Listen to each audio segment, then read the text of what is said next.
আসসালামু আলাইকুম।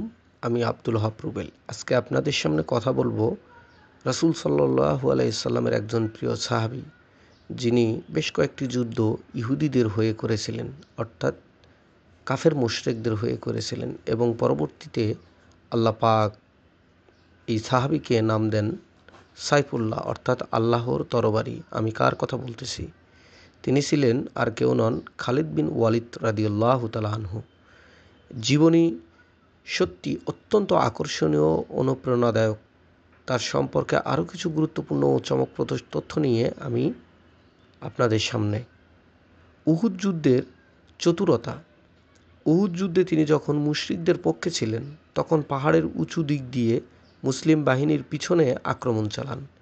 এই অপ্রত্যাশিত আক্রমণে মুসলিম বাহিনী বিশৃঙ্খল হয়ে পড়ে এবং প্রায় পরাজয়ের কাছাকাছি চলে যায়। ইয়ারমুকের চশমা। ইয়ারমুকের যুদ্ধের সময় তিনি নিজের চোখে আঘাত পান। সৈনিকেরা যখন তাকে চিকিৎসার জন্য পিছনে নিতে চায়, তিনি তা প্রত্যাখ্যান করেন এবং বলেন, আল্লাহর শপথ, এখনই জান্নাতের সুসংবাদ পেতে চলেছি। এমন সময়ে চিকিৎসার জন্য পিছনে সরে যাব?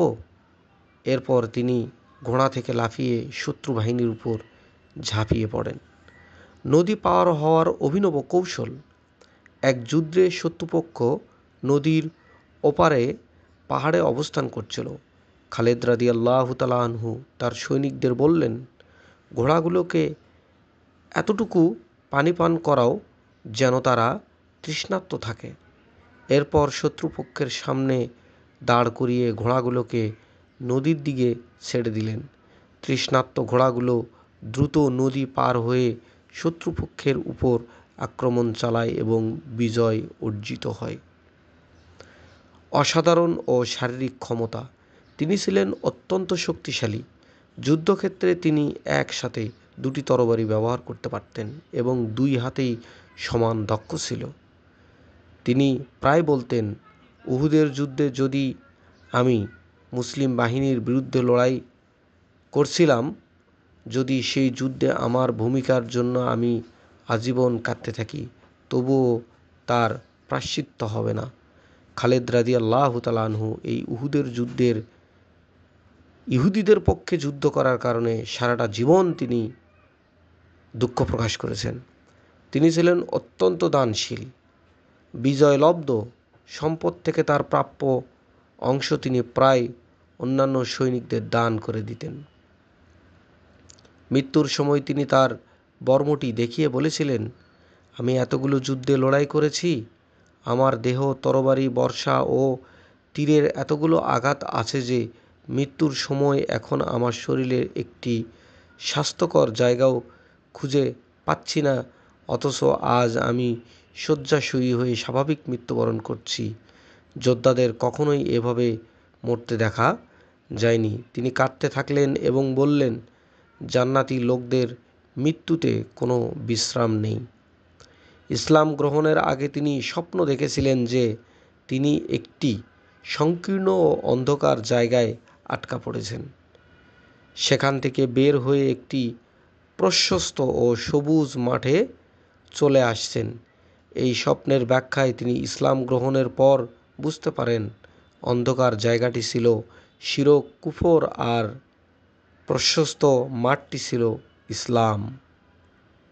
তিনি প্রায় রাতের অন্ধকারে শত্রু শিবিরে আক্রমণ চালাতেন। কার যুগের এই ছিল অবিংশতিও এক অভিনব কৌশল। তিনি শত্রু বাহিনীর মনোবল ভাঙতে বিভিন্ন কৌশল প্রয়োগ করতেন।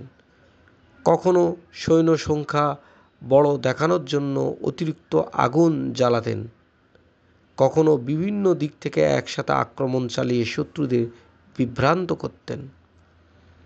খালিদ বিন ওয়ালিদ রাদিয়াল্লাহু তাআলা আনহুর জীবনী শুধু সামরিক কৃতিত্বের জন্যই নয়, বরং এটি ঈমান, তাকওয়াতুল আনুগত্য ও ত্যাগের এক জীবন্ত ইতিহাস। আল্লাহ তাআলা আমাদেরকে তার জীবনী থেকে উপকার বা সাহসী গ্রহণ করার তৌফিক দান করুক। অর্থাৎ এই খালিদ বিন ওয়ালিদ রাদিয়াল্লাহু তাআলা আনহু জীবনে এতগুলো যুদ্ধ করেছেন, তার জীবন দশায় তিনি কখনো কোনো যুদ্ধে পরাজিত লাভ করেন নাই। এই জন্যে রাসূল সাল্লাল্লাহু আলাইহি সাল্লাম খালিদ বিন ওয়ালিদ রাদিয়াল্লাহু তাআলা আনহুকে আল্লাহর তরবারি অর্থাৎ সাইফুল্লাহ উপাধি দিয়েছিলেন। আর তিনি ইন্তেকালের সময় দুঃখ করে হযরত ওমর ফারুক রাদিয়াল্লাহু তাআলা আনহুকে বলেছিলেন, ভাই ওমর, জীবনে এতগুলো যুদ্ধ করলাম, বড় আশা ছিল কোনো এক যুদ্ধে শহীদ হব আর আল্লাহর জান্নাতে চলে যাব, কিন্তু কোনো যুদ্ধ আমাকে নিতে পারল না। বড় আফসোস, আমার মতো এত বড় যোদ্ধা আজকে শয্যাশায়ী হয়ে ইন্তেকাল করতেছে। তখন ওমর রাদিয়াল্লাহু তাআলা আনহু খালিদ বিন ওয়ালিদ রাদিয়াল্লাহু তাআলা আনহুকে বললেন, ভাই খালেদ, তুমি রাসূল সাল্লাল্লাহু আলাইহি সাল্লামের ওই হাদিসটি শোনোনি? যে ব্যক্তি ঈমান নিয়ে মৃত্যুবরণ করবে অবশ্যই আল্লাহ পাক তার নামটি শহীদের খাতায় লিখে দিবেন। তুমি তো সেই যোদ্ধা যে পুরোটা জীবন আল্লাহর রাস্তায় যুদ্ধ করেছো। তোমার মতো যোদ্ধা আর কয়জন হতে পারে? তোমার মতো সাইফুল্লাহ, আল্লাহর তরবারি অর্থাৎ খালিদ বিন ওয়ালিদকে এই আরব দেশের আর কোন মা আছে যে তোমার মতো খালিদকে আর পেটে ধরবে? তুমি তো ইসলামের জন্য এক অনন্য ইতিহাস। তোমার ঋণ কোনোদিন ইসলাম শোধ করতে পারবে না। তুমি ঈমান নিয়ে ইন্তেকাল করতেছো, অবশ্যই আল্লাহ পাক তোমাকে শহীদের মর্যাদা দিবেন। এই বলে ওমর রাদিয়াল্লাহু তাআলা আনহু খালিদ বিন ওয়ালিদ রাদিয়াল্লাহু তাআলা আনহুকে সান্ত্বনা দিলেন, আর তিনি শেষ নিঃশ্বাস এভাবেই ত্যাগ করলেন। তাকে যখন কবর দিয়ে আসা হয়, কবর দেওয়া শেষ করে হযরত ওমর রাদিয়াল্লাহু তাআলা আনহু বললেন, এমন সৌভাগ্যবান মা এ আরবের মাটিতে আর তৈরি হবে না, যেই মা খালিদ বিন ওয়ালিদের মতো একজন সন্তান পেটে ধারণ করে। তিনি তার জন্য দোয়া করলেন আল্লাহর দরবারে।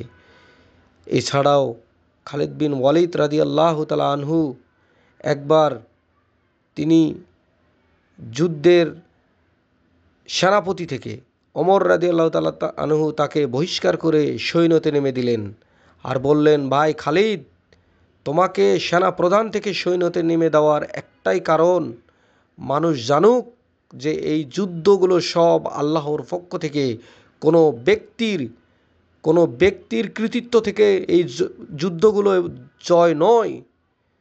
আর এইটাকে অকুণ্ঠ নিষ্ঠে খালিদ রাদিয়াল্লাহু তাআলা আনহু গ্রহণ করে নিলেন। অর্থাৎ তিনি ইসলাম গ্রহণের পর তার ঈমান এত শক্তিশালী হয়েছিল যে তিনি কখনো সংশয় প্রকাশ করেননি।